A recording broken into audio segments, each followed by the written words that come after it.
Good evening सभी को। कैसे हैं आप लोग? आपकी तैयारी कैसी चल रही है? अब तो लगभग सभी पर्व ख़त्म हो चुका है, जैसे छठ, दीपावली, दशहरा आदि। अगर आपने अभी तक कुछ भी नहीं पढ़ा है तो आज से ही अपनी तैयारी को शुरू कर दीजिए, समय काफ़ी कम बचा हुआ है। ओके, आज के इस सेशन में हम क्लास 10th के एसएसटी का ऑब्जेक्टिव प्रश्न को करने वाले हैं। अगर आपकी तैयारी कुछ भी नहीं हुई है एसएसटी में तो 5 से 6 मैराथन क्लास चलेगी, आप इसे देख लीजिएगा। आपका ऑब्जेक्टिव में एक भी प्रश्न नहीं छूटने वाला है, ये हमारा विश्वास है। तो चलिए क्लास को स्टार्ट करते हैं। क्लास आपका 1 घंटे तक चलेगी और अगर रिजल्ट अच्छा चाहिए तो बने रहे वीडियो के लास्ट तक, और वीडियो के लास्ट में आपको पीडीएफ भी प्रोवाइड करा दी जाएगी। तो चलिए स्टार्ट करते हैं। ठीक है, देखिए हमारा पहला प्रश्न कहता है कि भारत का सबसे बड़ा बंदरगाह कौन है। ठीक है, भारत का सबसे बड़ा बंदरगाह की बात करें तो ये आपका हो जाएगा मुंबई में है। ठीक है, मुंबई ऑप्शन नंबर ए हो जाएगा। अगर इसका नाम पूछेगा तो आप कहेंगे जवाहरलाल नेहरू बंदरगाह। ठीक है, जवाहरलाल नेहरू बंदरगाह जो कि मुंबई में है, और ये आपका भारत का सबसे बड़ा बंदरगाह है, जो कि लगभग 60% काम, यानी कि 60% यहीं से काम होता है समुद्री मार्ग से। ठीक है, यानी कि जितना भी सामान आता जाता है लगभग 60% इसी बंदरगाह से आता जाता है। ठीक है, अगर आपको मुंबई की जगह महाराष्ट्र मिले ऑप्शन में तो आप महाराष्ट्र को टिक कर सकते हैं। ठीक है, महाराष्ट्र, मुंबई ये दोनों पड़ता है बंदरगाह के लिए। ठीक है, नेक्स्ट प्रश्न देखते हैं। नेक्स्ट कहता है गेरिबाल्डी पेशे से क्या थे। ये सब काफ़ी इजी प्रश्न है और काफ़ी इम्पोर्टेंट भी है। ठीक है, और ये सब आपको आना चाहिए, याद होना चाहिए। ओके, देखिए आपका पहला ऑप्शन है सिपाही, किसान थे या ज़मींदार थे या फिर नाविक थे। तो गेरिबाल्डी जो पेशे से थे वो आपका हो जाएगा ऑप्शन नंबर डी हो जाएगा, नाविक। ठीक है, गेरिबाल्डी क्या थे? तो नाविक थे, नाव चलाने वाला था। ठीक है, अगर आपसे यही प्रश्न पूछेगा कि भारत का गेरिबाल्डी किसे कहा जाता है, भारत का गेरिबाल्डी किसे कहा जाता है, ये काफ़ी इंपॉर्टेंट प्रश्न होने वाला है। ठीक है, तो भारत का गेरिबाल्डी अगर पूछेगा तो लाला लाजपत राय। ठीक है, लाला लाजपत राय को भारत का गेरिबाल्डी कहा जाता है। ओके, नेक्स्ट प्रश्न देखते हैं। देखिए अगला प्रश्न कहता है कि मार्क्स ने, यानी कि कार्ल मार्क्स ने 1867 ईस्वी में किस पुस्तक की रचना की जिसे साम्यवादी का बाइबल कहा जाता है। देखिए यहाँ से कई सारा प्रश्न बन सकता है। ठीक है, कि साम्यवादी का बाइबल किसे कहा जाता है। ठीक है, तो देखिए इसका आंसर जो होगा आपका वो आपका हो जाएगा दास कैपिटल। ठीक है, और यहाँ से कई प्रश्न बन सकते हैं, जैसे कि दास कैपिटल की रचना कब हुई, तो 1867 में हुई। ठीक है, 1867 में हुई थी। और साम्यवादी का बाइबल किसे कहा जाता है, तो दास कैपिटल को कहा जाता है।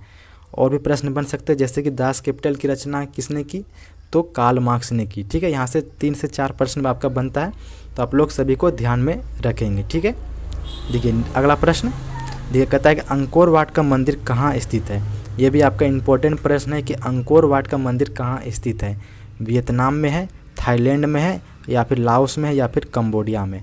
तो देखिए अंकोर वाट का मंदिर जो है आपका, ये विश्व का सबसे बड़ा मंदिर है, और ये जो आपका मंदिर जो है पूरा पत्थर का बना हुआ है। ठीक है, कहीं भी इसमें सीमेंट ईंटा का नहीं है, बल्कि पहाड़ को काट के यानी पत्थर से काट के बनाया गया ये मंदिर है, और विश्व का सबसे बड़ा मंदिर है। और इस मंदिर में भगवान विष्णु जी की पूजा की जाती है। ओके, तो ये जो आपका अंकोर वाट का जो मंदिर है वो आपका कंबोडिया में है। ठीक है, ऑप्शन नंबर डी हो जाएगा इसका right answer, Cambodia. Okay, next प्रश्न देखते हैं। देखिए अगला प्रश्न कहता है कि जालियांवाला बाग हत्याकांड किस तिथि को हुआ था, यानी कौन से डेट को हुआ था। ये काफ़ी फेमस प्रश्न है, और लगभग ये प्रश्न का उत्तर तो सभी बच्चे को पता होगा। ठीक है, तो देखिए जालियांवाला बाग हत्याकांड कब हुआ था, तो 13 अप्रैल 1919 को हुआ था। ठीक है, 13 अप्रैल 1919 ऑप्शन नंबर ए हो जाएगा इसका राइट आंसर। ओके, ठीक है, नेक्स्ट देखते हैं प्रश्न। नेक्स्ट कहता है सेफ्टी लैम्प का आविष्कार किसने किया। सेफ्टी लैम्प का आविष्कार किसने किया, सेफ्टी लैम्प क्या होता है, तो ये देखिए आपका यहाँ पे फोटो लगा हुआ है। ठीक है, अभी के समय ये मतलब पहला सेफ्टी लैम्प है, और अभी हम लोग अपने भाषा में बोल सकते हैं इसको लालटेन बोल सकते हैं, जो कि लालू यादव का चुनाव चिन्ह है। ठीक है, लालटेन, तो उसी को कहते हैं सेफ्टी लैम्प। ठीक है, तो सेफ्टी लैम्प का जो आविष्कार किया था वो किया था सर हेम्फ्री डेवी ने। ठीक है, ऑप्शन नंबर डी हो जाएगा इसका right answer, sir Humphry Davy, option number D हो जाएगा इसका करेक्ट आंसर। ओके। अगर पूछे कि सेफ्टी लैम्प का आविष्कार कब किया गया था, ठीक है, ये भी आप याद रखेंगे 1815 ईस्वी में, ठीक है, 1815 ईस्वी में इसका आविष्कार किया गया था। नेक्स्ट प्रश्न देखिए, नेक्स्ट कहता है कि पटना का प्राचीन नाम क्या था। पटना का प्राचीन नाम क्या था, यानी पुराना नाम क्या था। राजगीर था, पाटलिपुत्र था, या पावापुरी थे, या फिर नालंदा था, ठीक है। तो देखिए, नालंदा विश्वविद्यालय आपका पटना में पड़ता है, लेकिन पटना का जो प्राचीन नाम था वो आपका पाटलिपुत्र था, ठीक है। पाटलिपुत्र हो जाएगा, ऑप्शन नंबर बी हो जाएगा इसका राइट आंसर। ओके, अगला प्रश्न देखते हैं।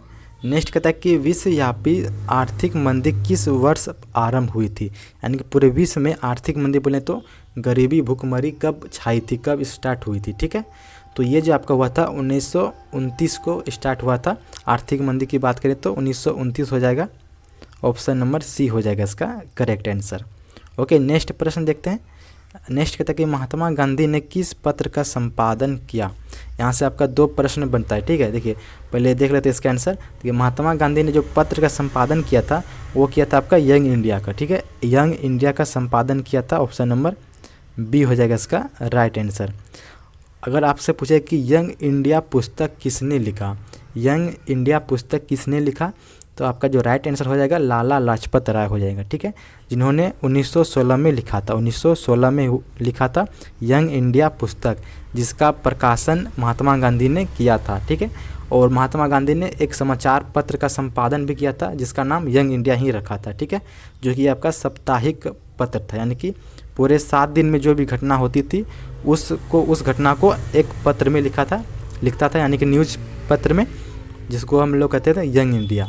यंग इंडिया, जैसे कि आप लोग अभी पेपर देखते होंगे, दैनिक जागरण हो गया, भास्कर हो गया, प्रभात खबर हो गया, ठीक इसी तरह पहले था क्या, यंग इंडिया था, जिसमें पूरे एक हफ्ता का खबर रहता था। पूरे एक हफ्ता में जितनी भी घटना हुई थी उसके बारे में छपता था, ठीक है। अगर पुस्तक की बात करें कि यंग इंडिया पुस्तक किसने लिखी, तो लाला लाजपत राय के द्वारा लिखी गई थी 1916 ईस्वी में, लेकिन उस पुस्तक का प्रकाशन महात्मा गांधी के द्वारा किया गया था। ओके, देखिए नेक्स्ट प्रश्न।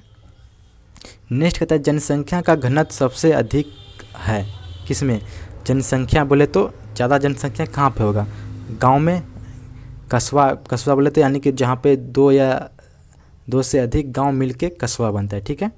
और नगर किसको बोलते हैं, तो बहुत सारे कस्बा मिलके नगर बनते हैं, और नगर 2 या 3 नगर मिलके महानगर बनते हैं, ठीक है। तो देखिए, जब सबसे ज़्यादा जनसंख्या कहाँ पे हो सकती है, बड़े शहर में, ठीक है। तो ऑप्शन नंबर हो जाएगा आपका डी हो जाएगा महानगर में। बड़े शहर को बोलेंगे महानगर, और छोटे मोटे जो शहर है उसको नगर बोलेंगे, और गांव आपका हो गया ग्राम, और कस्बा जो गांव से थोड़ा सा बड़ा लगे उसको हम लोग कस्बा कहते हैं, ठीक है। तो सबसे ज़्यादा जनसंख्या आपका महानगरों में होता है, ऑप्शन नंबर डी हो जाएगा इसका राइट आंसर।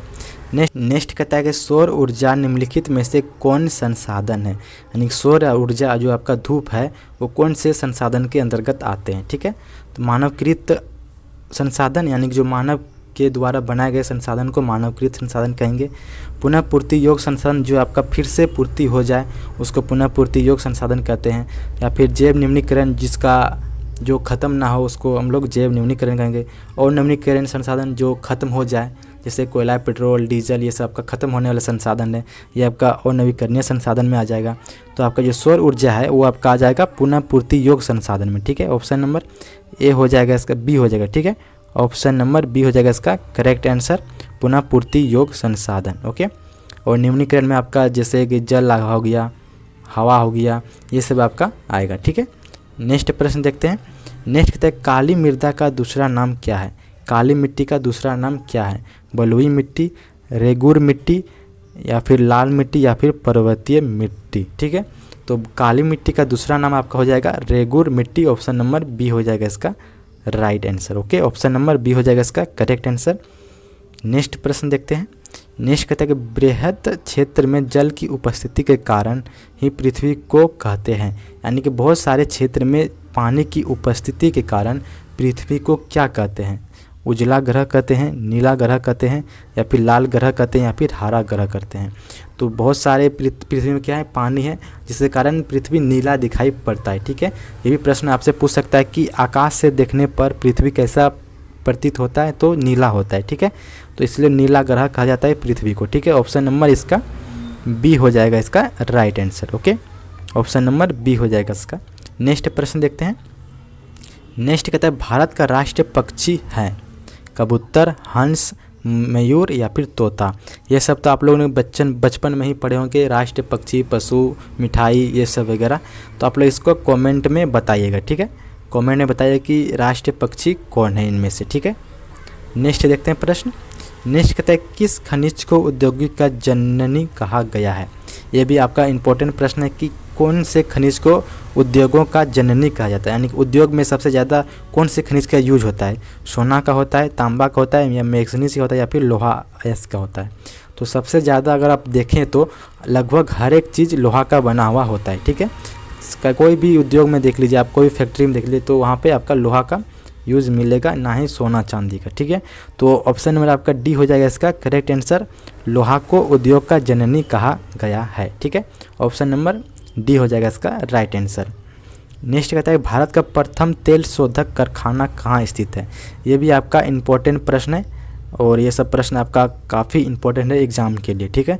तो भारत का जो प्रथम तेल शोधक कारखाना है ये आपका डिगबोई में पड़ता है, ठीक है। डिगबोई ऑप्शन नंबर सी हो जाएगा। डिगबोई के अगर पूछे कि डिगबोई में कहाँ पे है, ठीक है, तो याद रखेंगे आप लोग डिगबोई के तिनसुकिया जिला में। तिनसुकिया एक ज़िला का नाम है जहाँ पे पड़ता है और डिगबोई आपका असम में है, ठीक है। असम के तिनसुकिया जिला में आपका डिगबोई है, जिसको हम लोग क्या कहते हैं तो भारत का प्रथम तेल शोधक कारखाने के नाम से जानते हैं, ठीक है। जिसको तेल का शहर के नाम से भी जानते हैं, ठीक है। आपसे प्रश्न ये भी पूछ सकता है कि तेल का शहर किसे कहा जाता है, तो आप कहेंगे डिगबोई को, ठीक है। अगर आपसे पूछे कि बरौनी किस लिए प्रसिद्ध है, ठीक है, बरौनी, ये भी आपसे प्रश्न पूछ सकता है कि बरौनी किस लिए प्रसिद्ध है, तो बरौनी आपका है उद्योग के लिए प्रसिद्ध है, ठीक है।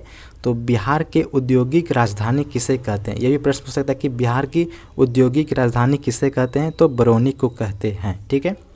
अगर आपसे पूछे गुवाहाटी, गुवाहाटी किस लिए प्रसिद्ध है, ठीक है, तो गुवाहाटी जो आपका ये आपका मंदिरों का शहर के नाम से जानते हैं, ठीक है।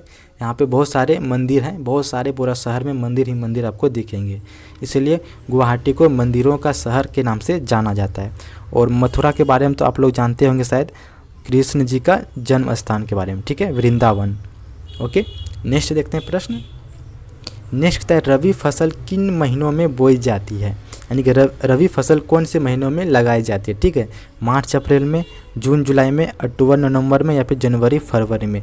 तो आपका जो करेक्ट आंसर होगा ऑप्शन नंबर इसका आपका सी हो जाएगा, ठीक है। अक्टूबर नवंबर, जो कि अभी के क्या चल रहा है आपका नवंबर चल रहा है, ठीक है। तो अभी के समय में जो लगाया जाता है उसी को रबी फसल के नाम से जानते हैं। अगर जैसे अब देखा जाए चना, सरसों, गेहूँ या फिर कोई भी दलहन फसल हो गया, लगभग इसी के अंतर्गत आते हैं, ठीक है, रबी फसल के अंतर्गत, ठीक है। तो ऑप्शन नंबर सी हो जाएगा इसका करेक्ट आंसर। नेक्स्ट प्रश्न देखते हैं। नेक्स्ट कहता है निम्नलिखित में कौन छोटे पैमाने का उद्योग है, इनमें से कौन से उद्योग छोटे पैमाने का है, ठीक है। चीनी उद्योग, इसके लिए आपको बड़ी पूंजी की आवश्यकता है, बड़े जगह की आवश्यकता है। कागज़ उद्योग, इसके लिए भी। खिलौना उद्योग, ये आप घर में बना सकते हैं। और आपका विद्युत उपकरण, ये भी आपका बड़े उपकरण, लेकिन सबसे छोटे देखने में आपका खिलौना हो जाएगा, यानी कि खिलौना जो आप बच्चे लोग खेलते हैं, ठीक है, ये आप घर पे भी तैयार कर सकते हैं, यानी छोटे पैमाने, यानी बहुत सारी कम जगहों में इसका उपयोग कर सकते हैं, यानी कि बना सकते हैं खिलौना, ठीक है। तो ऑप्शन नंबर इसका सी हो जाएगा, ऑप्शन नंबर सी। नेक्स्ट प्रश्न देखते हैं। नेक्स्ट कहते हैं भारतीय अंतर्राष्ट्रीय स्तर पर किस क्षेत्र में महाशक्ति के रूप में उभर रहा है। देखिए क्वेश्चन समझिए, भारत अंतर्राष्ट्रीय स्तर पर यानी कि पूरे विश्व के स्तर पे ऐसा कौन से रूप में महाशक्ति के रूप में उभर रहा है। हार्डवेयर के क्षेत्र में, डिस्क के क्षेत्र में, सॉफ्टवेयर के क्षेत्र में, या फिर लैपटॉप के क्षेत्र में। तो भारत जो अंतर्राष्ट्रीय स्तर पर जो महाशक्ति के रूप में उभर रहा है वो आपका हो जाएगा, पहले तो आपको जैसे सैन्य शक्ति अगर रहे, सैन्य शक्ति, तो आप सैन्य शक्ति भी मार सकते हैं, ठीक है। अगर सैन्य शक्ति ना रहे तो आप सॉफ्टवेयर इसमें लगा सकते हैं। सॉफ्टवेयर किससे कहेंगे, जिसे हम लोग छू नहीं सकते, जैसे कि आपके मोबाइल में बस कई सारे सॉफ्टवेयर होंगे, ठीक है। जैसे कोई भी साइट हो गया, इंस्टाग्राम, फेसबुक, ये सब वगैरह, ये सब आपका सॉफ्टवेयर है, ठीक है। तो ये सब आपका सॉफ्टवेयर होगा। और हार्डवेयर किसे कहेंगे, जो भी आपके अगल बगल में सामान होगा, ठीक है, इसको हम लोग हार्डवेयर कहते हैं। ओके, तो भारत के अंतर्राष्ट्रीय स्तर पर किस क्षेत्र पे महाशक्ति के रूप में उभर रहा है, तो पहला आपका सैन्य शक्ति हो गया, दूसरा आपका सॉफ्टवेयर हो गया, और भी बहुत सारे हैं, लेकिन सबसे ज़्यादा ये 2 आप याद रखेंगे, ठीक है। नेक्स्ट प्रश्न देखते हैं। नेक्स्ट कहता है निम्नलिखित में कौन व्यावसायिक फसल नहीं है। इनमें से कौन सा फसल व्यावसायिक यानी कि बिजनेस वाला फसल नहीं है, ठीक है। गन्ना को आप उगा के मतलब रोपने के बाद आप घर पे नहीं रख सकते, इसका उपयोग आप मतलब गुड़ बनाने में करेंगे, ठीक है।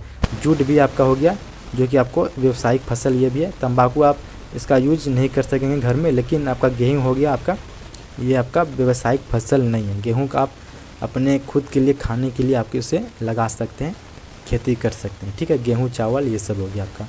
तो ऑप्शन नंबर डी हो जाएगा इसका right answer, option number D. Next प्रश्न देखते हैं। नेक्स्ट कहता है औरतों के लिए आरक्षण की व्यवस्था है कहाँ पे। लोकसभा में, विधानसभा में, मंत्रिमंडल में या फिर पंचायती राज संस्था में, ठीक है। तो औरत के लिए जो आरक्षण की व्यवस्था की गई है 50% वो आपका पंचायती राज व्यवस्था में की गई है, ठीक है। ऑप्शन नंबर डी हो जाएगा, आरक्षण की व्यवस्था पंचायती राज संस्था में की गई है, ठीक है। अगर पूछे कि पंचायती राज संस्था सबसे पहले कहाँ से शुरू की गई, तो राजस्थान से शुरू की गई थी, ठीक है। ऑप्शन नंबर इसका हो जाएगा डी हो जाएगा। ओके, नेक्स्ट प्रश्न देखते हैं। नेक्स्ट कहता है पंचायती राज के त्रिस्तरीय स्वरूप में इनमें से कौन नहीं है, ठीक है। ये आपका इम्पोर्टेंट प्रश्न है कि आपसे सब्जेक्टिव में पूछेगा, ठीक है, कि पंचायती के त्रिस्तर के नाम लिखें, ठीक है। तो पहला स्तर हो गया पंचायती का ग्राम पंचायत, ये आपका पहला हो गया। और दूसरा आपका हो गया पंचायत समिति, ये भी आपका पंचायती का त्रिस्तर के अंतर्गत आते हैं। और तीसरा आपका हो गया जिला परिषद, ठीक है। जिला परिषद ये आपका पंचायती के 3 अंग हो गया, 1, 2, 3, ठीक है। और आपका नगर निगम ये आपका इसके अंतर्गत नहीं आएगा, पंचायती के अंतर्गत नगर निगम नहीं आता है, ठीक है। तो इनमें से कौन नहीं है, तो नगर निगम नहीं है, ठीक है। ऑप्शन नंबर डी हो जाएगा इसका राइट आंसर। ओके, नेक्स्ट प्रश्न देखते हैं। आप लोग ये तीनों का नाम भी याद रखेंगे, आपका सब्जेक्टिव में पूछ सकता है कि पंचायती राज के त्रिस्तर के नाम लिखें। तो पहला आपका ग्राम पंचायत, दूसरा आपका पंचायत समिति, तीसरा जिला परिषद। ओके, नेक्स्ट प्रश्न। नेक्स्ट कहता है सूचना के अधिकार संबंधित कानून कब बना। सूचना के अधिकार संबंधित कानून कब बना था, 2004 में, 2005 में, 2006 में, या फिर 2007 में। तो ये जो आपका बना था 2005 में बना था, ठीक है। ऑप्शन नंबर बी हो जाएगा इसका राइट आंसर, 2005 में। ओके, नेक्स्ट देखते हैं प्रश्न। नेक्स्ट कहता है दुनिया के कितने देश संयुक्त राष्ट्र के सदस्य हैं। दुनिया के कितने देश संयुक्त राष्ट्र के सदस्य हैं, 100 है या फिर 193 है या फिर 200 है या फिर 210 है। तो आपका जो राइट आंसर होगा ऑप्शन नंबर बी हो जाएगा 193। 193 देश संयुक्त राष्ट्र संघ के सदस्य हैं, ठीक है, जिसमें भारत भी है और भी बहुत सारे देश हैं, 193 देश। ओके, नेक्स्ट प्रश्न देखते हैं। नेक्स्ट कहते हैं लोकतंत्र जनता का, जनता द्वारा तथा जनता के लिए शासन है, यह किसने कहा था। ये काफ़ी इम्पोर्टेंट है, ठीक है, ये प्रश्न काफ़ी इम्पोर्टेंट है कि लोकतंत्र जनता का तथा जनता द्वारा शासन व्यवस्था ये किसने कहा था। अरस्तू ने कहा था, सिकंदर ने कहा था, या अब्राहम लिंकन ने कहा था, या फिर रूसो ने कहा था, ठीक है। तो 25 का जो आपका करेक्ट आंसर होने वाला है वो आपका हो जाएगा Abraham Lincoln. Option number C हो जाएगा इसका राइट आंसर, अब्राहम लिंकन ने कहा था, ठीक है। या फिर आपसे पूछेगा कि लोकतंत्र किसे कहते हैं, तो आप लोग ये लाइन उसमें लिख दीजिएगा, आपका पूरा नंबर मिल जाएगा, ठीक है। नेक्स्ट प्रश्न देखते हैं। नेक्स्ट कहता है कि धर्म को राजनीतिक से अलग नहीं किया जा सकता, यह किसने कहा था। धर्म को राजनीतिक से अलग नहीं किया जाता। देखिए अभी भी अगर राजनीतिक होता है, अगर चुनाव होगा तो आपको धर्म के नाम पे ही वोट मांगेगा, ठीक है, और लोग देते भी हैं अपने जात धर्म को देखकर, ठीक है। तो इसीलिए गांधी जी ने कहा था कि धर्म को राजनीतिक से कभी अलग नहीं किया जा सकता, अलग नहीं हो सकता है, ठीक है। तो ये किसका कथन था, तो गांधी जी का कथन था, ठीक है। ऑप्शन नंबर ए हो जाएगा इसका करेक्ट आंसर। ओके, नेक्स्ट देखते हैं प्रश्न। नेक्स्ट कहता है कि कृषि कार्य में महिलाओं की भागीदारी है कितनी प्रतिशत। कृषि कार्य में महिलाओं की भागीदारी कितनी प्रतिशत है, 50%। क्या 50% यानी कि आधे महिलाएं कृषि करती है, नहीं करती है, 40% या फिर 10% या फिर 20%। तो कृषि कार्य क्षेत्र में जो महिलाओं की भागीदारी है वो आपका है 40%, ठीक है, 40% हो जाएगा। ऑप्शन नंबर बी हो जाएगा इसका राइट आंसर। ओके, 40% महिलाएं कृषि में भागीदारी यानी कि कार्य करती है, ठीक है। नेक्स्ट देखते हैं प्रश्न। नेक्स्ट कहता है कि संघ राज्य का उदाहरण है, संघ राज्य का उदाहरण है, ठीक है, अमेरिका चीन, ब्रिटेन या फिर इनमें से कोई नहीं। तो देखिए संघ राज्य का उदाहरण आपका अमेरिका हो गया, जिससे एक हो अमेरिका हो गया, या फिर आपका भारत भी आपका एक क्या है, तो संघ राज्य का उदाहरण है। ठीक है, अगर ऑप्शन में रहे भारत तो आप भारत भी लगा सकते हैं। ठीक है, भारत भी आपका संघ राज्य है। ठीक है, ऑप्शन नंबर ऐसे ऑप्शन नंबर आप एक लगाएंगे इसमें, अगर भारत नहीं रहे तो। ठीक है, अगर अमेरिका की जगह भारत रहे तो भारत भी आप टिक लगा सकते हैं। ठीक है, नेक्स्ट प्रश्न देखते हैं। नेक्स्ट कहता है निम्नलिखित देशों में किस में मिश्रित अर्थव्यवस्था है। ये भी आपका काफ़ी इम्पोर्टेंट प्रश्न है कि मिश्रित अर्थव्यवस्था किस में है, चीन में है, भारत में है या फिर इनमें से किसी में नहीं। तो मिश्रित अर्थव्यवस्था जो पाई जाती है वो आपका भारत में पाई जाती है। ऑप्शन नंबर सी हो जाएगा इसका राइट आंसर। ओके, तो अगर पूछे कि हमारे देश में यानी भारत देश में कैसी व्यवस्था पाई जाती है, तो मिश्रित अर्थव्यवस्था पाई जाती है, जिसमें गरीब अमीर सभी वर्ग के लोग पाए जाते हैं और रहते हैं। ठीक है, नेक्स्ट प्रश्न देखते हैं। देखिए नेक्स्ट कहता है कि बिहार के किस जिले में प्रति व्यक्ति आय सर्वाधिक है, यानी सबसे ज़्यादा है। बिहार के किस जिले की प्रति व्यक्ति आय सबसे अधिक है, पटना का, गया का या नालंदा या फिर भागलपुर। तो देखिए सबसे ज़्यादा की बात करें तो आपका पटना हो जाएगा, ऑप्शन नंबर ए हो जाएगा इसका राइट आंसर। ठीक है, प्रति व्यक्ति आय का मतलब क्या होता है कि जहाँ के लोग ज़्यादा पढ़े लिखे यानी कि कमाने वाले यानी कि नौकरी वाले जॉब वाले हो उसी को कहते हैं। ठीक है, तो सबसे ज़्यादा आपका पटना हो जाएगा। अगर पूरे भारत में पूछे तो सबसे एक नंबर पे आपका गोवा हो जाएगा। ठीक है, गोवा हो जाएगा आपका, और 2 नंबर पे आपका कर्नाटक हो जाएगा। ठीक है, 2 नंबर पे आपका कर्नाटक हो जाए। ठीक है, नेक्स्ट देखते हैं प्रश्न। नेक्स्ट कहता है कि गैर संस्थागत वित्त प्रदान करने वाला सबसे लोकप्रिय साधन है। गैर संस्थागत, देखिए क्वेश्चन को समझिए पहले। गैर संस्थागत यानी कि आपको इमरजेंसी में, वित्त बोले तो पैसा, ठीक है, यानी कि गैर बोले तो इमरजेंसी में पैसा प्रदान करने वाला सबसे अच्छा लोकप्रिय साधन क्या है। अगर आपको मान लीजिए 10,000 का ज़रूरत पड़ा, ठीक है, 10,000 का इमरजेंसी है, किसी को देना है, ठीक है, तो सबसे अच्छा साधन क्या है, देसी बैंक या फिर बैंक जाएंगे, सॉरी बैंकर, या फिर महाजन के पास जाएंगे, या फिर व्यापारी के पास जाएंगे, या फिर शाकाहारी बैंक के पास जाएंगे। तो अगर बैंक जाते हैं तो आपका 8 से 10 दिन ऐसे बीत जाएगा। तो सबसे अच्छा जो साधन है आपका वो महाजन है। ठीक है, महाजन कौन होता है, तो गाँव के जो भी अमीर लोग होते हैं थोड़ा बहुत, जो ब्याज पे पैसे देते हैं, ठीक है, सूद पे पैसे देते हैं, उसी को महाजन कहते हैं। और सबसे अच्छा लोक साधन जो है वो आपका महाजन हो जाएगा। अगर आपको कभी भी, अगर आपको रात में काम है तो रात में जाएंगे तो आपको पैसे दे देगा। ठीक है, तो सबसे अच्छा साधन आपका हो जाएगा महाजन, ऑप्शन नंबर बी हो जाएगा। ओके, नेक्स्ट प्रश्न देखते हैं। नेक्स्ट है इनमें से कौन आर्थिक विकास क्षेत्र से संबंधित नहीं है। आर्थिक विकास क्षेत्र से संबंधित नहीं है। ठीक है, तो यहाँ से आपका कई प्रश्न बन सकता है कि आर्थिक विकास के प्रथम क्षेत्र में क्या आते हैं, दूसरे क्षेत्र में क्या आते हैं, तीसरे क्षेत्र में क्या आते हैं। ठीक है, तो आर्थिक विकास का प्रथम क्षेत्र में आपका हो जाएगा कृषि हो जाएगा, द्वितीय क्षेत्र में हो जाएगा आपका उद्योग हो जाएगा। ठीक है, उद्योग बोले तो बिजनेस, कोई भी धंधा, ये आपका द्वितीय क्षेत्र हो जाएगा, और सेवा आपका तृतीय क्षेत्र हो जाएगा। ठीक है, और इसमें आपका आर्थिक विकास का 3 क्षेत्र हो गया, और इसमें से नहीं है तो आपका शाकाहारी अब क्षेत्र या आपका नहीं है। ठीक है, शाकाहारी क्षेत्र जो आपका है ये आपका कोई भी फैक्ट्री के सदस्य से संबंधित होता है। ठीक है, कोई भी फैक्ट्री के सदस्य से संबंधित होता है आपका शाकाहारी क्षेत्र। ठीक है, ये आप लोग तीनों याद रखेंगे, कृषि, उद्योग, सेवा। कृषि क्षेत्र आर्थिक क्षेत्र का प्रथम क्षेत्र है, और उद्योग क्षेत्र आर्थिक विकास का द्वितीय क्षेत्र है, और सेवा क्षेत्र आपका जो कि नौकरी बोलते हैं जिसको, ये आपका आर्थिक विकास का तृतीय क्षेत्र के अंतर्गत आते हैं। ठीक है, नेक्स्ट प्रश्न देखते हैं। नेक्स्ट कहता है कि इनमें कौन बहुराष्ट्रीय कंपनी है। इनमें कौन बहुराष्ट्रीय कंपनी है, फोर्ड मोटर्स या फिर सैमसंग या कोको कोला या इनमें से सभी। बहुराष्ट्रीय कंपनी किससे कहेंगे, ऐसा कंपनी जो एक से एक या यानी कि 2 या 2 से अधिक देशों में लगा हो, ठीक है, कार्य कर रही हो। ऐसा कंपनी जहाँ पे, ऐसा कंपनी जो कि एक से यानी कि 2 या 2 से अधिक देशों में लगा हो। ठीक है, जैसे कि इंडिया में भी है, पाकिस्तान में भी है, नेपाल में भी है, ठीक है, या फिर अमेरिका में भी है, तो उसको हम लोग बहुराष्ट्रीय कंपनी कहेंगे। ठीक है, तो इनमें से तो ये तीनों आपका बहुराष्ट्रीय कंपनी के अंतर्गत आएंगे, तो इसका correct answer option number D हो जाएगा। ठीक है, ये सभी आपका बहुराष्ट्रीय कंपनी हैं। ओके, नेक्स्ट प्रश्न। नेक्स्ट कहता है कि स्वर्ण भूषण की शुद्धता को सुनिश्चित करने के लिए कौन सा चिन्ह आवश्यक है। यानी कि सोना भूषण, भूषण बोले तो जो भी आप पहनते हैं गहना हो गया, ठीक है। तो सोना को शुद्ध सुनिश्चित करने के लिए, यानी कि सोना में कौन सा मार्क लगा रहता है, ठीक है। सोना चांदी हो गया आपका, ये सब में आपका शुद्ध यानी कि शुद्ध के लिए यानी कि कौन सा चिन्ह रहता है, ठीक है। सुनिश्चित के लिए, शुद्धता के जांच के लिए कौन सा चिन्ह रहता है। एसआई मार्क रहता है, हॉल्क मार्क रहता है, या फिर एग मार्क रहता है, या इनमें से कोई नहीं। तो देखिए सोना चांदी में आपका हॉल्क मार्क रहता है, ठीक है। हॉल्क मार्क हो जाएगा आपका सोना चांदी में, ओके। अगर एसआई मार्क की बात करें तो एसआई मार्क आपका हर एक सामान में रहेगा।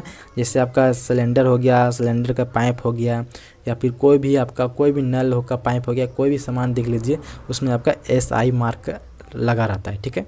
एग मार्क की बात करें तो एग मार्क आपका रहता है किसमें, तो जैसे खाद का बोरा हो गया, ठीक है। कृषि के क्षेत्र में जितने यूज होते हैं खाद वगैरह, ये आपका एग मार्क उसमें लगा रहता है, ठीक है। और वहीं आपका अगर खाने की वस्तु में देखें जो आप यूज करते हैं खाने के लिए, उसमें आपका क्या रहता है, तो FSSAI, आप लोग बिस्किट के पैकेट में देखिएगा उसमें लिखा होगा FSSAI लिखा रहता है, ठीक है। जितने भी खाने वाली वस्तु है उसमें आप लोग देख लीजिएगा, इसमें ये लिखा हुआ मिलेगा, ठीक है। तो आप लोग ये सब तीनों चारों याद रखेंगे कि किसमें कौन सा मार्क लगा रहता है, ठीक है। नेक्स्ट प्रश्न देखते हैं। नेक्स्ट कहता है कि इनमें से कौन प्राकृतिक आपदा नहीं है। सुनामी आपका प्राकृतिक आपदा है, बाढ़ आपका प्राकृतिक आपदा है, भूकंप भी आपका प्राकृतिक आपदा है, लेकिन आपका आतंकवाद आपका प्राकृतिक आपदा नहीं है, ये आपका मानव जनित आपदा है, ठीक है। मानव जनित आपदा, ओके। नेक्स्ट प्रश्न देखते हैं। नेक्स्ट कहता है निम्नलिखित में किस नदी को बिहार का शोक कहा जाता है। बिहार में अभी भी बाढ़ आया था इस बार भी, तो किस नदी से कारण आया था, तो कोसी नदी के कारण आया था, ठीक है। तो बिहार का जो शोक कहा जाता है वो कोसी नदी को ही कहा जाता है, ठीक है। ऑप्शन नंबर सी हो जाएगा इसका राइट आंसर, कोसी नदी को, ओके। नेक्स्ट देखते हैं। नेक्स्ट कहता है कि 2004 में सुनामी से प्रभावित क्षेत्र था। 2004 में सुनामी से प्रभावित क्षेत्र था पश्चिम एशिया, प्रशांत महासागर, अंटार्कटिका सागर, या फिर बंगाल की खाड़ी। तो आपका जो करेक्ट आंसर होगा ऑप्शन नंबर डी हो जाएगा इसका, बंगाल की खाड़ी, ओके। ऑप्शन नंबर डी हो जाएगा इसका करेक्ट आंसर। नेक्स्ट देखते हैं प्रश्न। नेक्स्ट कहता है बाढ़ के समय हमें निम्नलिखित में से कहाँ जाना चाहिए। अगर आपके गांव में बाढ़ आ जाए, पानी आ जाए, तो आप कौन सी जगह में जाएंगे, खेतों में जाएंगे, गांव से बाहर जाएंगे, या फिर ऊंचे भूमि पे जाएंगे, ठीक है। अगर आपको जल्दी बचना है किसी तरह तो आप सबसे पहले ऊंचे भूमि पे जाना चाहिए, ठीक है, जहाँ पे पानी ना पहुँच सके, ठीक है। ऑप्शन नंबर ए हो जाएगा इसका राइट आंसर, ओके। नेक्स्ट देखते हैं प्रश्न। नेक्स्ट कहता है संचार का सबसे लोकप्रिय साधन है। संचार किसे कहते हैं, तो एक अपने कोई भी एक भी सूचना को एक से दूसरे जगह पहुंचाने के कार्य को संचार कहते हैं, ठीक है। जैसे समाचार पत्र हो गया, टेलीफोन, रेडियो, टीवी, ये सभी आपका संचार का माध्यम है, ठीक है। तो सबसे लोकप्रिय साधन की बात करें तो आपका मोबाइल हो जाएगा। अभी मोबाइल की बात करें तो आपका हर एक बच्चे के पास आपको मिलेगा, हर घर में 2 से 3-4 मोबाइल आपको देखने को मिल जाएगा, ठीक है। तो सबसे लोकप्रिय साधन की बात करें तो आपका मोबाइल हो जाएगा, ऑप्शन नंबर बी हो जाएगा इसका राइट आंसर। नेक्स्ट प्रश्न देखते हैं। नेक्स्ट है निम्नलिखित में कौन प्राकृतिक आपदा है। निम्नलिखित में से कौन से प्राकृतिक आपदा है। आग लगना ये आपका मानव जनित आपदा है, बम विस्फोट ये भी आपका मानव जनित आपदा है, भूकंप ये आपका प्राकृतिक आपदा है, और रसायन दुर्घटना ये भी आपका मानव जनित आपदा है। तो इसका जो करेक्ट आंसर हो जाएगा ऑप्शन नंबर सी हो जाएगा, ठीक है, सी हो जाएगा option number C, okay. Next प्रश्न देखते हैं। अगला प्रश्न कहता है कि संघ राज्य की विशेषताएं नहीं है। जो राज्य संघ होते हैं उसकी विशेषताएं नहीं है। लिखित संविधान होते हैं, शक्ति का विभाजन ये भी आपका होते हैं, एकीकृत शासन व्यवस्था, या फिर सार्वजनिक न्यायपालिका, ठीक है। तो आपका जो करेक्ट आंसर होगा ऑप्शन नंबर सी हो जाएगा, एकीकृत शासन व्यवस्था, जो कि आप एकीकृत शासन व्यवस्था संघ राज्य का उदाहरण नहीं है, यानी कि विशेषता नहीं है, ठीक है। ऑप्शन नंबर सी हो जाएगा इसका राइट आंसर, ओके। नेक्स्ट प्रश्न देखते हैं। अगला प्रश्न कहता है कि संघ सरकार का उदाहरण है अमेरिका, चीन, ब्रिटेन, या इनमें से नहीं कोई नहीं। तो आपका अमेरिका हो जाएगा, और भारत भी आपका है, ठीक है। ये क्वेश्चन रिपीट हो गया वैसे, ठीक है। नेक्स्ट प्रश्न देखते हैं। देखिए अगला प्रश्न कहता है कि बिहार में संपूर्ण क्रांति के नेतृत्व निम्नलिखित में से किसने किया था। ये भी आपका इम्पोर्टेंट प्रश्न है, ठीक है। तो बिहार में जो संपूर्ण क्रांति हुई थी वो कहाँ से स्टार्ट हुई थी, तो पटना से स्टार्ट हुआ था, ठीक है। पटना आप लोग याद रखेंगे। और कब हुआ था, तो 1974 को इसकी शुरुआत हुई थी किसकी, तो संपूर्ण क्रांति की, ठीक है 1900, जिसको हम लोग छात्र आंदोलन के नाम से भी जानते हैं। छात्र आंदोलन किसको कहते हैं, तो संपूर्ण क्रांति को ही छात्र आंदोलन कहते हैं, जिसका नेतृत्व किया था बिहार में, वो किया था जयप्रकाश नारायण के नेतृत्व में हुआ था, ठीक है। ऑप्शन नंबर डी हो जाएगा इसका राइट आंसर, ओके। अगर पूछे कि लोकनायक किसे कहते हैं, लोकनायक की बात करें तो जयप्रकाश नारायण को ही लोकनायक के नाम से जाना जाते हैं, ठीक है। अगला प्रश्न देखते हैं। नेक्स्ट कहता है लोकतांत्रिक व्यवस्थाओं में निम्नलिखित किन मुद्दों पर सफलता पाई है। यानी कि लोकतांत्रिक व्यवस्था जो अभी जो क्या चल रहा है, तो लोकतंत्र का व्यवस्था चल रहा है, यानी कि लोगों का शासन चल रहा है, तो इनमें कौन से मुद्दे पर सफलता पाई है, ठीक है। ऑप्शन देखते हैं। पहला है राजनीतिक असमानताओं को समाप्त कर दिया, या फिर लोगों के बीच टकरावों को समाप्त कर दिया, या फिर बहुमत समूह और अल्प समुदाय के एक जैसा व्यवहार करता है, या फिर समाज की आखिरी पंक्ति में खड़े लोगों के बीच आर्थिक पैमाने कम कर दिया है। तो आपका जो करेक्ट आंसर होगा इसमें से वो आपका हो जाएगा बी हो जाएगा, ठीक है। बी हो जाएगा, लोगों के बीच टकराव को समाप्त कर दिया, ठीक है, यानी कि लोगों के बीच लड़ना झगड़ना को समाप्त कर दिया, ठीक है। नेक्स्ट प्रश्न देखते हैं। अगला प्रश्न कहता है कि सुदूर संवेदी उपग्रह जिसका नाम है रिमोट सेंसिंग उपग्रह, ठीक है। रिमोट सेंसिंग उपग्रह का उपयोग किस लिए होता है, दूरसंचार में, या फिर मौसम विज्ञापन में, या फिर संसाधन की खोज के लिए, या फिर दूरदर्शन के लिए। तो इसका जो उपयोग होता है आपका यह होता है संसाधन के खोज के लिए, ठीक है, संसाधन की खोज के लिए। ऑप्शन नंबर सी हो जाएगा इसका करेक्ट आंसर। नेक्स्ट कहता है निम्न में कौन भूकंप का सर्वाधिक संवेदनशील नगर है, यानी कि सबसे ज़्यादा भूकंप किस क्षेत्र से शुरुआत होती है, देहरादून से, रांची से, या फिर हैदराबाद से, या फिर चेन्नई से। तो आपका करेक्ट आंसर होगा ऑप्शन नंबर डी हो जाएगा चेन्नई। ऑप्शन नंबर डी हो जाएगा इसका राइट आंसर। नेक्स्ट देखते हैं प्रश्न। नेक्स्ट कहता है इनमें से किसे बिछड़ा राज्य कहा जाता है। ये भी आपका इंपॉर्टेंट प्रश्न है कि बिछड़ा राज्य किसे कहा जाता है, ठीक है। पंजाब को, केरल को, या फिर बिहार को, या फिर दिल्ली को। तो इनमें से जो आपका जो बिछड़ा राज्य है वो आपका बिहार हो जाएगा, ठीक है। ऑप्शन नंबर सी हो जाएगा। और इसके साथ साथ बहुत सारे राज्य आते हैं, जैसे झारखंड हो गया, ठीक है, झारखंड हो गया, और आपका उत्तर प्रदेश हो गया, उत्तर प्रदेश लिख देते हैं थोड़ा सा, ठीक है, उत्तर प्रदेश हो गया, उड़ीसा हो गया, उड़ीसा, ये सब का आपका क्या आएगा, तो बिछड़ा राज्य के अंतर्गत आते हैं, ठीक है। अगला प्रश्न देखते हैं। नेक्स्ट कहता है कि भारत में वित्त वर्ष कौन कहा जाता है, यानी कि कब होता है, वित्त वर्ष कब होता है, ठीक है। 1 जनवरी से 31 दिसंबर तक, 1 जुलाई से 30 जून तक, या फिर 1 अप्रैल से 31 मार्च तक, या फिर 1 सितंबर से 31 अगस्त तक होता है, ठीक है। तो भारत में वित्त वर्ष जो होता है आपका, ये आपका होता है 1 अप्रैल से 31 मार्च तक, ठीक है। 1 अप्रैल से 31 मार्च तक वित्त वर्ष के नाम से जाना जाता है, ठीक है। ऑप्शन नंबर सी हो जाएगा इसका करेक्ट आंसर। नेक्स्ट देखते हैं प्रश्न। नेक्स्ट कहता है कि काउंट काबूर को विक्टर इमैनुअल ने किस पद पर नियुक्त किया था। काउंट काबूर को जो नियुक्त किया था वो किस पद पर नियुक्त किया था, सेनापति है, या फिर फ्रांस में राजदूत, या फिर प्रधानमंत्री, या फिर गृह मंत्री, ठीक है।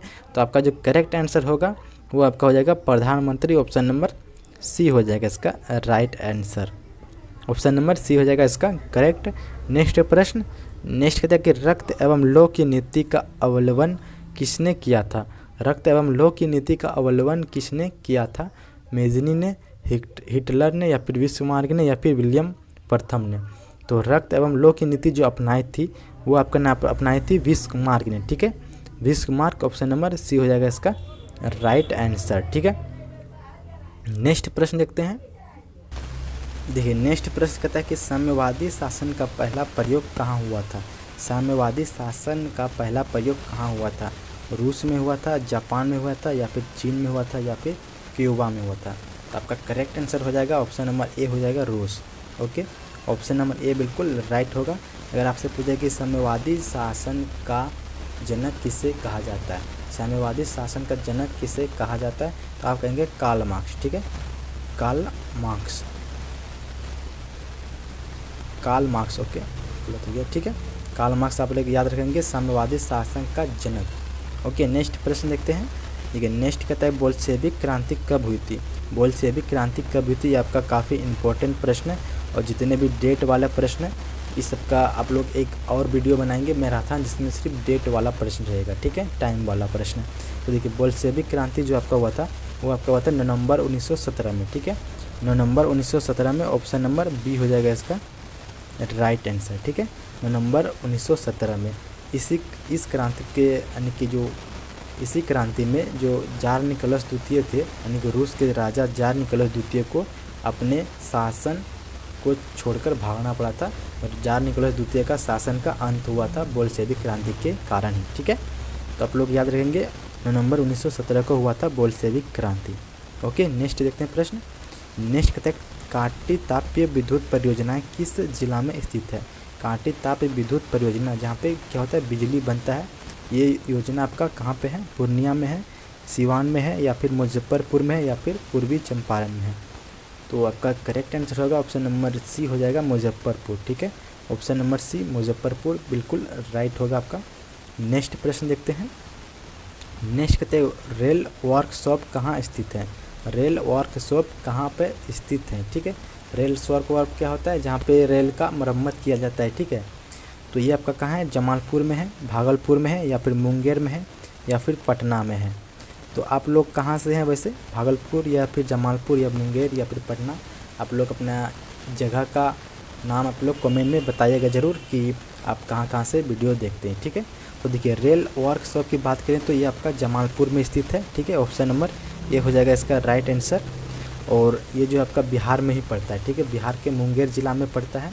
और यह एशिया का पहला रेलवे कारखाना है, ठीक है। कारखाना बोले तो यानी कि रेल नहीं बनता, बट यहाँ पे मरम्मत की जाती है, ठीक है, रेल की डब्बे की मरम्मत की जाती है, जैसे बाइक की जाती है, जैसे गैरेज होता है, उसी तरह रेल का मरम्मत करने के लिए वर्कशॉप होता है, रेल वर्कशॉप। ये आपका जमालपुर में है, ठीक है। जिसकी स्थापना की बात करें तो इसका स्थापना 8 फरवरी 1862 में की गई थी, ठीक है, 1862 में, ठीक है, 1862 में। और ट्रेन की शुरुआत कब हुई थी चलना, तो 1853 में हुई थी, ठीक है। आप लोग ये भी याद रखेंगे 1853 में रेल की शुरुआत की गई थी। और इसकी जो स्थापना होती है रेल वर्कशॉप जमालपुर में, यह हुआ था आपका 1862 ईस्वी में। ओके, नेक्स्ट प्रश्न देखते हैं। ये नेक्स्ट कहता है सुनामी का प्रमुख कारण क्या है। सुनामी का प्रमुख कारण क्या है, समुद्र में भूकंप आना, या फिर मैदानी क्षेत्र में भूकंप आना, या फिर पर्वत पर भूकंप आना, या फिर इनमें से कोई नहीं। देखिए सुनामी का जो प्रमुख कारण है ये आपका क्या हो जाएगा, समुद्र में भूकंप आना, यानी समुद्र के नीचे जो भूकंप आता है उसको हम लोग सुनामी कहते हैं, ठीक है। जो समुद्र के पानी में भूकंप आता है उसको सुनामी कहते हैं। और जो ज़मीन के क्षेत्र में भूकंप आता है, ज़मीन में भूकंप आता है, उसको हम लोग भूकंप कहते हैं, ठीक है। तो इसका करेक्ट हो जाएगा ऑप्शन नंबर ए हो जाएगा इसका राइट आंसर। ओके, नेक्स्ट प्रश्न। ये नेक्स्ट कहता है कि सुखाड़ क्या है। सुखाड़ किसे कहते हैं, ठीक है, प्राकृतिक आपदा है, या फिर मानव जनित आपदा है, या फिर सामान्य आपदा है, या फिर इनमें से कोई नहीं। देखिए सुखाड़ किसे कहते हैं, जब आप मतलब पानी की कमी होती है खेतों में और जिससे कारण फसल सूख जाते हैं, मर जाते हैं, तो उसी को हम लोग सुखाड़ कहते हैं, जो कि एक क्या है प्राकृतिक आपदा है, ये खुद होता है, ठीक है, अपने आप होता है, ना ही कोई करता है, ठीक है। तो आपका ये सुखाड़ आ जाएगा आपका प्राकृतिक आपदा के अंतर्गत आ जाएगा, ऑप्शन नंबर ए हो जाएगा इसका राइट आंसर। ओके, नेक्स्ट देखते हैं प्रश्न। ठीक है, अगला प्रश्न कहता है कि पंजाब में भूमि निम्नीकरण का मुख्य कारण है। ये भी आपका इम्पोर्टेंट प्रश्न है, ठीक है। पंजाब में जो भूमि निम्नीकरण का जो मुख्य कारण है वो है वहाँ की अति सिंचाई के कारण, यानी कि अधिक सिंचाई के कारण वहाँ की जो भूमि है वो आपका निम्नीकरण है, ठीक है। तो ऑप्शन नंबर आपका डी हो जाएगा, अधिक सिंचाई के कारण पंजाब की भूमि क्या है, तो निम्नीकरण है, ठीक है। नेक्स्ट प्रश्न देखते हैं। देखिए नेक्स्ट कहता है कि मानव शरीर में जल की मात्रा होती है। ये भी आपका इम्पोर्टेंट है, लेकिन इसमें आपको समझना पड़ेगा कि किसके शरीर में कितना होता है। मानव में तो बहुत सारे आगे, पुरुष, महिला, बच्चे सभी आ गए, ठीक है। अगर पुरुष की बात करें तो पुरुष के जो शरीर में होता है वो आपका 60% पानी होता है, ठीक है। वहीं अगर महिला की बात करें, यानी मेल में आपका 60% और फीमेल में आपका हो जाएगा 55%, ठीक है। 55 से लेकर लगभग 50 से 55 के बीच रहता है, ठीक है। और अब बच्चों की बात करें तो जन्म के समय रहता है आपका 70%, ठीक है। 70% रहता है आपका बच्चों में पानी, और 1 साल के बाद आपका 65 वर्ष हो जाएगा, यानी 65% हो जाता है बच्चों में, ठीक है।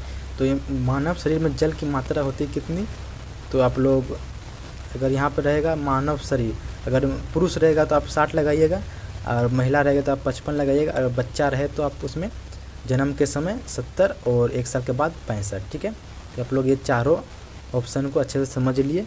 ठीक है, जो आए आप लोग टिक कर सकते हैं। ठीक है, नेक्स्ट देखते हैं प्रश्न। देखिए अगला प्रश्न कहता है कि निम्न जीवों में कौन केवल भारत में पाया जाता है। इनमें से कौन सा जीव है जो सिर्फ भारत में ही पाया जाता है और कहीं नहीं पाया जाता है। ठीक है, मगरमच्छ, ये भी हर जगह पाए जाते हैं। डॉल्फिन या फिर हेल एक फिश है। ठीक है, या फिर कछुआ। तो देखिए जो भारत में जो केवल पाया जाता है वो आप पाया जाता है आपका डॉल्फिन। ठीक है, डॉल्फिन हो जाएगा option number B. Option number B हो जाएगा इसका राइट आंसर। डॉल्फिन सिर्फ भारत में ही पाया जाता है। ओके, नेक्स्ट प्रश्न देखते हैं। ठीक है, नेक्स्ट कहते हैं कि सीमेंट उद्योग का प्रमुख कच्चा माल है। सीमेंट उद्योग का प्रमुख कच्चा माल है क्या है। चूना पत्थर है, बॉक्साइट है, या फिर ग्रेनाइट है, या फिर लोहा अयस्क है। तो सीमेंट बनने का जो प्रमुख कच्चा माल होता है, यानी कि सीमेंट जो बनता है वो क्या किससे बनता है, तो चूना पत्थर से बनता है। ठीक है, ऑप्शन नंबर ए हो जाएगा इसका। यह इसका क्या है, कच्चा माल है, यानी कि चूना पत्थर से सीमेंट तैयार किया जाता है। ठीक है, अगर पूछे कि सीमेंट किस किस चीज़ से बनता है, तो आप याद रखेंगे चूना पत्थर और मिट्टी भी रहता है इसमें, और जिस्म। ठीक है, मिट्टी, जिस्म और चूना पत्थर, ये तीनों मिला के सीमेंट का को बनाया जाता है। ठीक है, नेक्स्ट देखते हैं प्रश्न। देखिए नेक्स्ट कहते हैं द्वितीय महायुद्ध के बाद यूरोप में कौन सी संस्था का उदय आर्थिक दुष्प्रभाव को समाप्त करने के लिए हुआ था। यानी दूसरा विश्व युद्ध के बाद यूरोप में कौन सी जो कि संस्था का उदय हुआ जो कि दुष्प्रभाव को समाप्त करने के लिए हुआ था। सार्क का, नाटो का, या फिर ओपेक का, या फिर यूरोपीय संघ का। ठीक है, तो 61 का जो करेक्ट आंसर होगा ऑप्शन नंबर डी हो जाएगा, यूरोपीय संघ। ठीक है, यूरोपीय संघ हो जाएगा ऑप्शन नंबर डी। अगर आपसे पूछे कि प्रथम विश्व युद्ध कब हुआ था, ठीक है, तो ये भी आप याद रखेंगे। प्रथम विश्व युद्ध की बात करें तो ये आपका हुआ था 1914 से 1918 तक, 1918 तक। और दूसरा विश्व युद्ध हुआ था आपका 1939 से 1945 तक। ठीक है, 1945 तक यहाँ से आपका प्रश्न बनता है, ये भी आप याद रखेंगे। ओके, देखिए नेक्स्ट देखते हैं प्रश्न। नेक्स्ट कहता है किसने कहा मुद्रण ईश्वर की दी हुई महानतम देन है।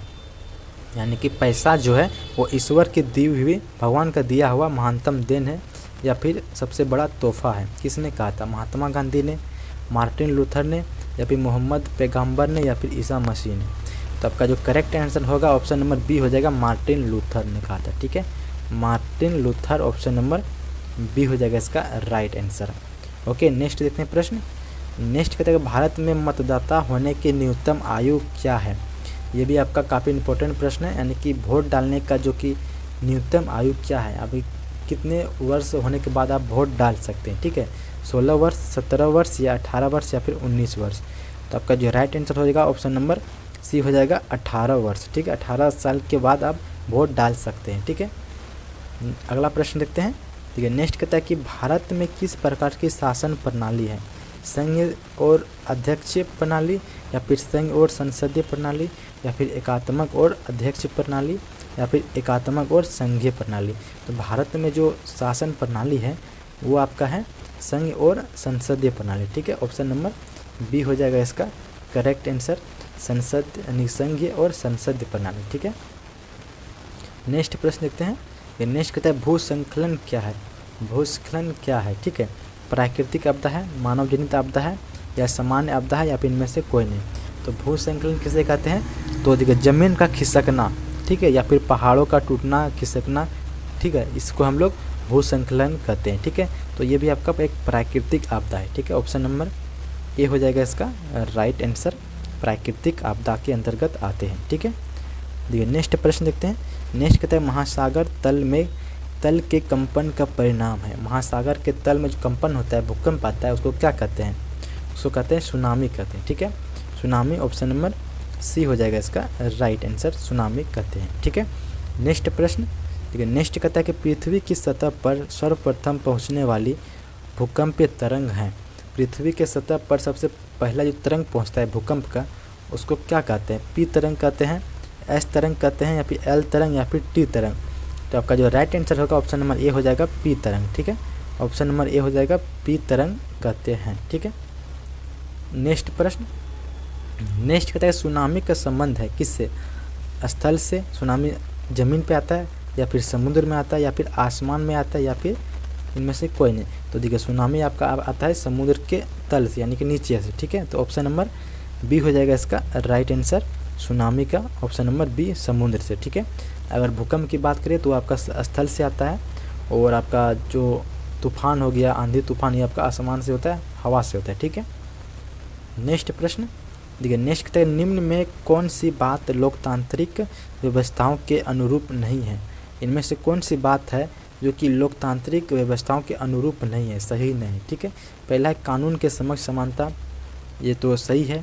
और बी आपका स्वतंत्र एवं निष्पक्ष चुनाव, ये भी आपका सही है। और सी आपका उत्तरदायी शासन व्यवस्था, ये भी आपका सही है। लेकिन आपका डी हो जाएगा गलत कि बहुसंख्यों का शासन, बहुसंख्यों का शासन ये आपका गलत हो जाएगा। तो आप लोग इसको लगा सकते हैं ऑप्शन नंबर डी में। ठीक है, नेक्स्ट प्रश्न देखिए, नेक्स्ट कहता है कि लोकतंत्र की सफलता निर्भर करती है किस पर? लोकतंत्र की सफलता निर्भर किस पर करती है? नागरिकों की उदासीनता पर, या फिर नागरिकों की गैर कानूनी कार्रवाई पर, या फिर नागरिकों की विवेकपूर्ण सहभागिता पर, या फिर नागरिकों द्वारा अपनी जाति के हितों की रक्षा पर। तो देखिए लोकतंत्र की जो सफलता निर्भर करती है वो करती है नागरिकों की विवेकपूर्ण सहभागिता पर। ठीक है, ऑप्शन नंबर सी हो जाएगा इसका राइट आंसर। नेक्स्ट देखते हैं प्रश्न, नेक्स्ट कहता है कि क्षेत्रवाद की भावना एक कुपरिणाम है कैसे? ठीक है, क्षेत्रवाद के भावना एक कुपरिणाम है, अपने क्षेत्र से लगाव या राष्ट्रहित या फिर राष्ट्र एकता या फिर अलगाववाद।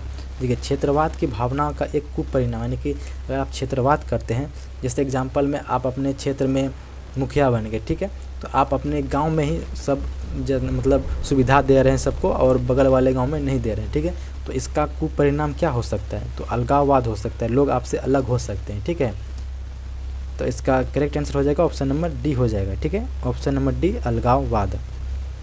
ओके, नेक्स्ट प्रश्न देखिए, नेक्स्ट कहता है कोयला है क्या है? कोयला और नवीकरणीय संसाधन है या फिर नवीकरणीय संसाधन है या फिर जैव संसाधन है या फिर इनमें से कोई नहीं। तो देखिए कोयला की बात करें तो ये कोयला आपका और नवीकरणीय संसाधन है।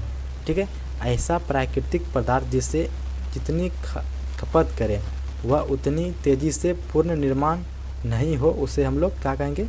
और नवीकरणीय संसाधन कहेंगे। ठीक है, अगर आप लोग कोयले को ज़्यादा निकालें, बहुत ज़्यादा यानी खदान को यूज करें, कोयला को यूज करें, तो ये कभी ना कभी समाप्त हो सकता है। ठीक है, और इसकी जो उत्पत्ति यानी कि निर्माण की जो गति है वो धीरे होती है। ठीक है, अगर उससे ज़्यादा स्पीड में हम लोग यूज करें तो कोयला क्या होता है? ख़त्म हो सकता है। तो ख़त्म होने वाले संसाधन को और नवीकरणीय संसाधन कहेंगे, और जो संसाधन कभी ख़त्म ना हो, जैसे हवा हो गया, पानी हो गया, सूर्य का प्रकाश हो गया, ये सब आपका नवीकरणीय संसाधन में आ जाएगा।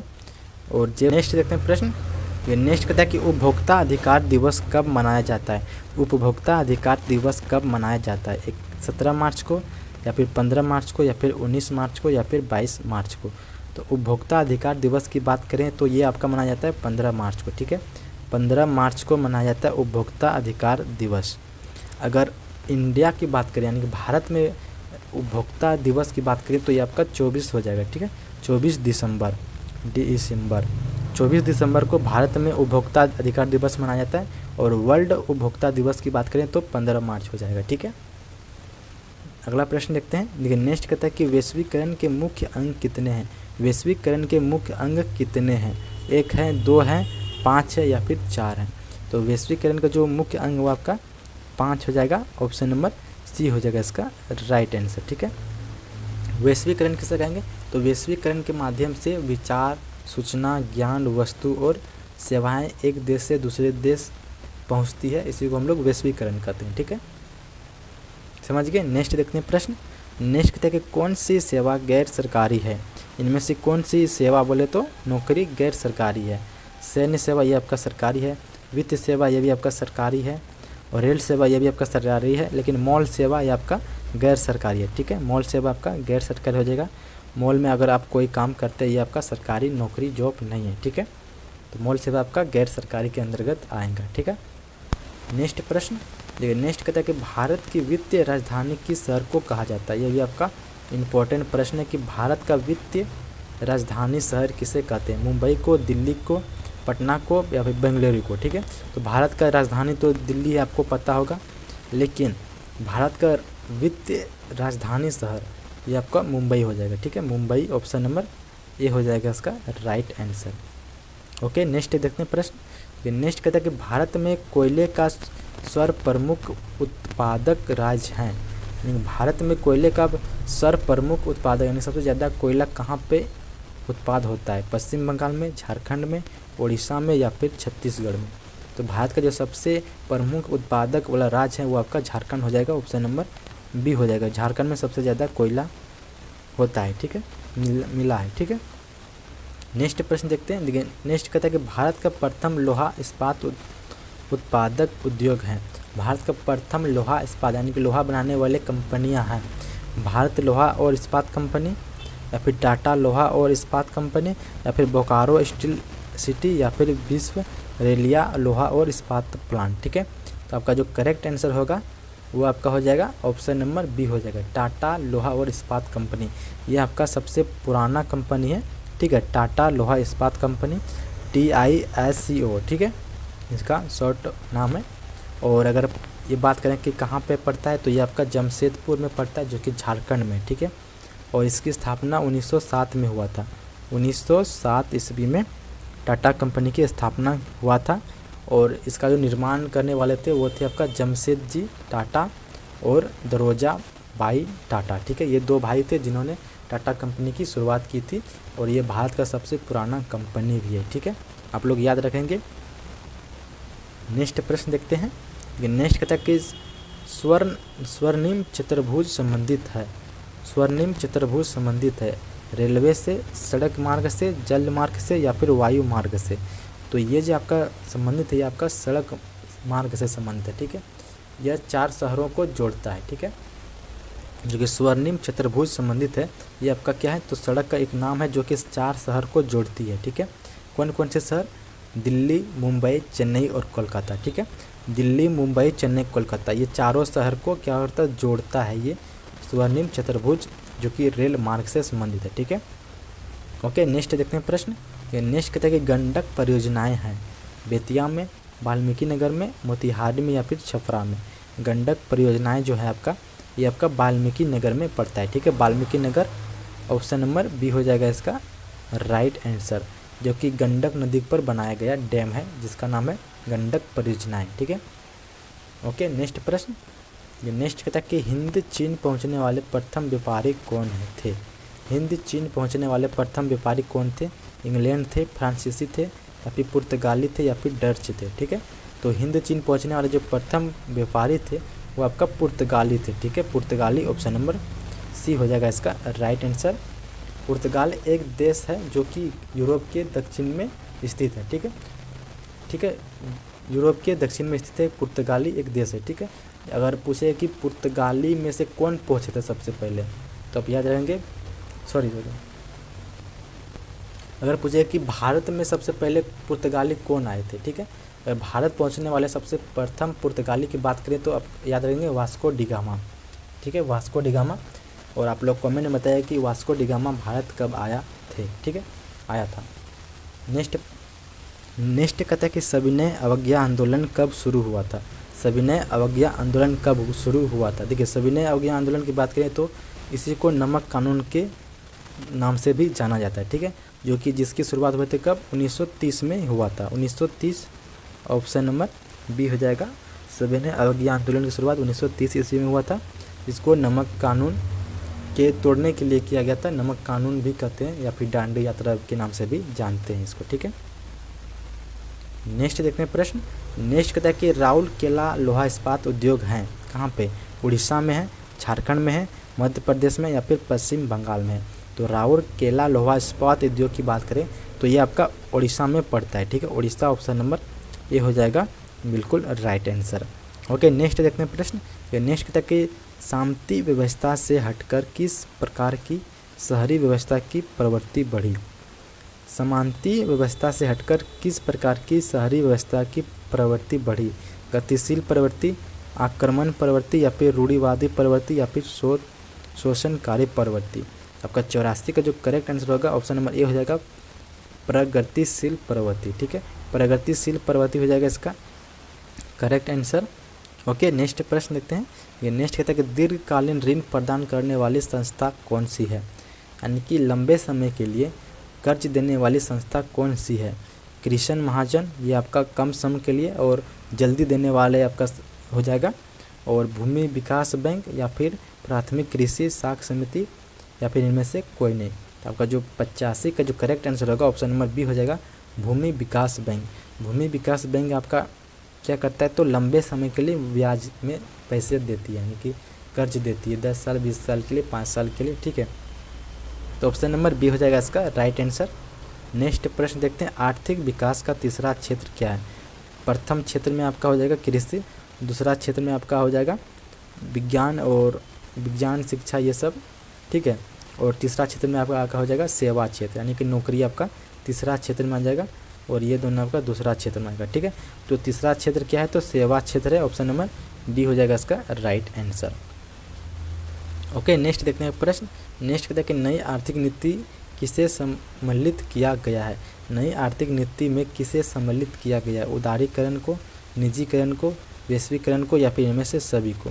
तो नई आर्थिक नीति की बात करें तो इसमें जो सभी को सम्मिलित किया गया है ऑप्शन नंबर डी हो जाएगा इसका राइट आंसर। और नई आर्थिक नीति 1991 में लागू हुई थी। ठीक है, 1991 में लागू हुई थी नई आर्थिक नीति। ठीक है, और जिसके स्थापक थे तत्कालीन प्रधानमंत्री नरसिम्हा राव के द्वारा इसकी स्थापना की गई थी, किसकी, नई आर्थिक नीति की। ठीक है, 1991 में। ओके, नेक्स्ट प्रश्न। नेक्स्ट कहता है कि उपभोक्ता द्वारा शिकायत करने के लिए आवेदन शुल्क कितना लगता है।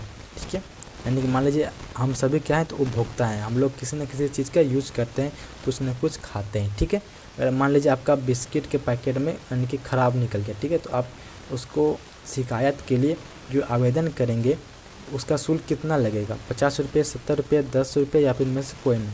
ठीक है, तो आपका जो राइट आंसर होगा ऑप्शन नंबर डी हो जाएगा, क्योंकि शिकायत के लिए आपका कोई चार्ज नहीं लगता है। ठीक है, 0 रुपया में आप फ्री में शिकायत कर सकते हैं। ऑप्शन नंबर डी हो जाएगा इसका राइट आंसर। नेक्स्ट प्रश्न देखते हैं। नेक्स्ट कहता है कि निम्न में कौन प्राकृतिक आपदा नहीं है। इनमें से कौन सा आपदा जो कि प्राकृतिक आपदा नहीं है। सुनामी आपका प्राकृतिक आपदा है, बाढ़ आपका प्राकृतिक आपदा है, भूकंप आपका प्राकृतिक आपदा है, लेकिन आतंकवाद आपका मानव जनित आपदा है। ठीक है, मानव जनित आपदा है, ऑप्शन नंबर सी हो जाएगा, यानी कि गो हो जाएगा। ठीक है, आतंकवाद आपका मानव जनित आपदा है। ओके, नेक्स्ट प्रश्न। नेक्स्ट कहता है कृषि सुखाड़ होता है। कृषि सुखाड़ होता है यानी कि कृषि खेत सूखता है, कैसे, जल के अभाव में, मिट्टी की नमी के अभाव में, या फिर मिट्टी के क्षय के कारण, या फिर मिट्टी की लवणता के कारण। ठीक है, तो इसका जो राइट आंसर होगा ऑप्शन नंबर ए हो जाएगा, जल के अभाव के कारण, यानी कि पानी की कमी के कारण कृषि सूखता है। ठीक है, कृषि सुखाड़ होता है, ऑप्शन नंबर ए हो जाएगा इसका, ऑप्शन को हो जाएगा जल के अभाव के कारण। ओके, नेक्स्ट प्रश्न। नेक्स्ट देखते हैं। नेक्स्ट कहता है कि हीराकुंड बांध है कहाँ पे। हीराकुंड बांध की बात करें तो ये आपका पड़ता है कहाँ पे, तो उड़ीसा में पड़ता है। ठीक है, उड़ीसा, ऑप्शन नंबर डी हो जाएगा इसका राइट आंसर, उड़ीसा हीराकुंड बांध है। ठीक है, नेक्स्ट प्रश्न। अगला प्रश्न कहता है कि सुंदरवन है कहाँ पे। सुंदरवन डेल्टा कहाँ पे पड़ता है। ठीक है, कर्नाटक में, पश्चिम बंगाल में, केरल में या फिर महाराष्ट्र में। ठीक है, तो 92 का जो करेक्ट आंसर होगा ऑप्शन नंबर बी हो जाएगा, पश्चिम बंगाल। ओके, पश्चिम बंगाल याद रखेंगे आप लोग, पश्चिम बंगाल में सुंदरवन डेल्टा पड़ता है आपका।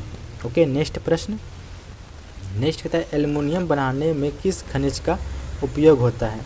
टीन का होता है, बॉक्साइट का होता है, या फिर मैग्नीज का होता है, या फिर लोहा आयस्क का होता है। ठीक है, तो देखिए एल्युमिनियम की बात करें तो एल्युमिनियम बनाने में जो यूज होता है आपका, ये आपका होता है बॉक्साइट का। ठीक है, बॉक्साइट, ऑप्शन नंबर बी हो जाएगा इसके राइट आंसर। एल्युमिनियम बनाने में किस खनिज का उपयोग होता है, तो बॉक्साइट का होता है। ओके, नेक्स्ट देखते हैं। नेक्स्ट देखते हैं कि द्वितीय पृथ्वी सम्मेलन कहाँ हुआ था। द्वितीय पृथ्वी सम्मेलन कहाँ हुआ था। ठीक है, न्यूयॉर्क में, पेरिस में, मॉस्को में या फिर इनमें से कोई नहीं। तो 94 की बात करें तो इसका करेक्ट आंसर हो जाएगा ऑप्शन नंबर ए हो जाएगा, न्यूयॉर्क। न्यूयॉर्क में हुआ था आपका द्वितीय विश्व सम्मेलन, द्वितीय पृथ्वी सम्मेलन। ठीक है, जो कि आपका 1997 में हुआ था, ठीक है। 1997 डेट भी आप याद रखेंगे, 3 से 14 जून तक, 3 से 14 जून तक हुआ था आपका, ठीक है। नेक्स्ट प्रश्न, नेक्स्ट कहता है विश्व व्यापार संगठन का मुख्यालय कहाँ है। विश्व व्यापार संगठन WTO का मुख्यालय कहाँ है। जेनेवा में, पेरिस में, न्यूयॉर्क में, वाशिंगटन में, ठीक है। आपका करेक्ट आंसर होगा ऑप्शन नंबर ए हो जाएगा, Geneva. Okay, option number A.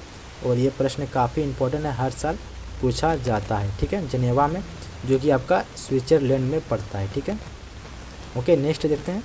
या फिर आपको ऐसे पूछ सकता है कि WTO का मुख्यालय कहाँ है, ठीक है। WTO का मुख्यालय कहाँ है, तो जेनेवा में है। नेक्स्ट प्रश्न कि विश्व व्यापार संगठन WTO की स्थापना कब हुई थी। अभी हमने पीछे बताया कि WTO की स्थापना, WTO की स्थापना की बात करें तो 1995 हो जाएगा, ठीक है। 1995, ऑप्शन नंबर सी हो जाएगा इसका राइट आंसर। 1995 में, 1995 में WTO की स्थापना हुई थी, जो कि आपका कहाँ पड़ता है, तो जेनेवा में है, ठीक है। नेक्स्ट प्रश्न, नेक्स्ट कहते हैं कि भारत में मानव अधिकार सुरक्षा अधिनियम कब पारित हुआ। भारत में मानव अधिकार सुरक्षा अधिनियम कब पारित हुआ था। 1991 में, बी आपका 1993, सी आपका 1995 और डी आपका 1997। तो आपका जो करेक्ट आंसर होगा वो आपका हो जाएगा ऑप्शन नंबर बी हो जाएगा 1993 को, ठीक है। 1993 बिल्कुल राइट होगा, 1993। नेक्स्ट देखते हैं प्रश्न। नेक्स्ट कहते हैं बिहार संपन्न है किस में, खनिजों के लिए, उद्योग में, या फिर कृषि में, या फिर पशुपालन में। तो बिहार की बात करें तो बिहार में सबसे ज़्यादा आपका कृषि होता है, लगभग 60%, ठीक है। तो 60% बिहार में कृषि की जाती है, तो इसीलिए बिहार संपन्न है किस में, कृषि में संपन्न है, ठीक है।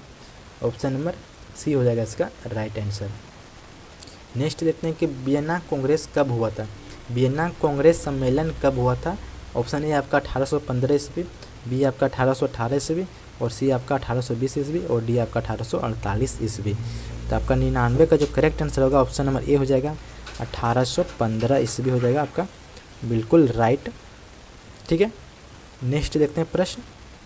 नेक्स्ट कहता है कि फ्रैंकफर्ट की संधि पर हस्ताक्षर कब हुई थी। फ्रैंकफर्ट की संधि पर हस्ताक्षर कब हुई थी, ठीक है। ऑप्शन ए आपका 1863, बी है 1864, और सी आपका 1871, और डी आपका 1872। तो आपका जो करेक्ट आंसर होगा ऑप्शन नंबर सी हो जाएगा 1871। 1871 में इसकी हस्ताक्षर हुई थी।